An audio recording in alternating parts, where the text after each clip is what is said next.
साथीहरू नमस्कार। बाख्रा पाल्ने सोचमा हुनुहुन्छ भने यो भिडियो पुरा हेर्नुहोला।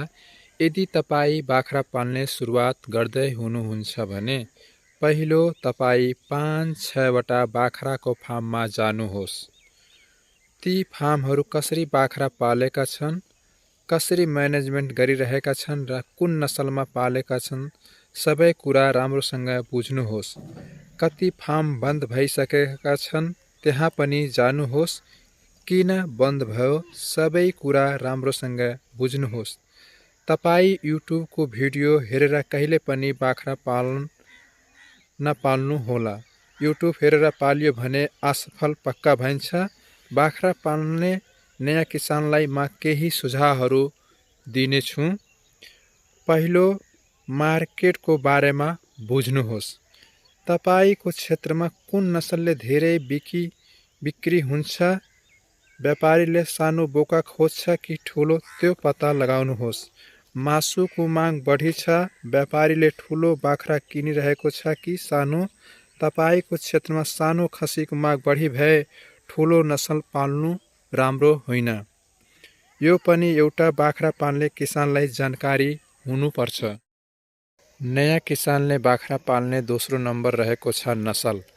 तपाईको एरियामा कस्तो खालको बाख्रा सुहाउँदो छ त्यही नसलमा काम गर्नुहोस्। लोकल बाख्रा छ भने राम्रो बाख्रा 5 वटा किन्नुहोस् र एउटा अर्को कुनै नसलको ठुलो बोका ल्याउनुहोस्।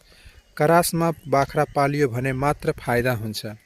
सुरुमा 5 वा 10 वटा भन्दा बढीबाट सुरु गर्नु हुँदैन।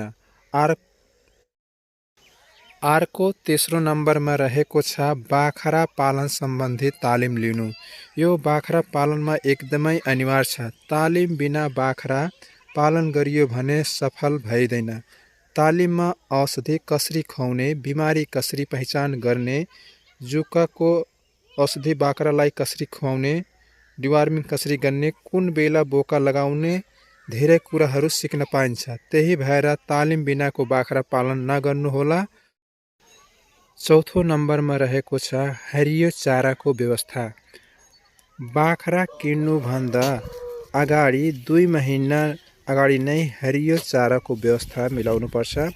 बाख्रा पालन घाँसमा आधारित भएकोले घाँसको व्यवस्था मिलाउनुपर्छ। बाख्राले पेटभरि राम्रोसँग घाँस खान पाएन भने त्यसको शरीर राम्रोसँग वृद्धि विकास हुँदैन, समयमा बोका पनि खोज्दैन, बाख्रा दुब्लाउँदै जान्छ। त्यही भएर घाँसको व्यवस्था गर्नुपर्छ पहिला। 5 नम्बरमा रहेको छ बाख्राको खोर निर्माण गर्नु।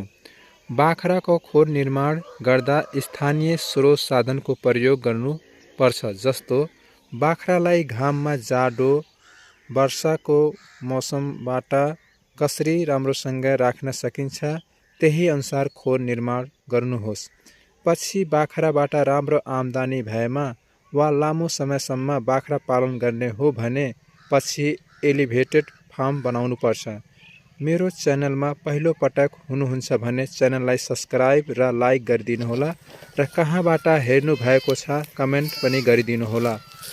अर्को नम्बरमा रहेको छ पारिवारिक सहयोग। एकचोटि बाख्रा पालन गरेपछि यस व्यवसायमा घुम्न पाइँदैन, किनभने बाख्रा बिहान दिउँसो साँझ खाना दिनुपर्छ। यसलाई छोडेर कहीँ कतै जान पाइँदैन। यदि सुरुमा कामदार लगाएर गर्ने हो जसरी आफू काम गरिन्छ, कामदारले त्यस्तो काम गर्दैन। वा बाख्राबाट आम्दानी लिनको लागि कम्तीमा 2 वर्ष कुर्नुपर्छ। त्यही भएर आफ्नो पुरै परिवार सहयोग गरेपछि मात्र यो पेसामा आउनुहोला। बाख्रा पालन सम्बन्धी अर्को भिडियो चाँडो नै लिएर आउनेछु। भिडियो हेर्नु भएकोमा धन्यवाद।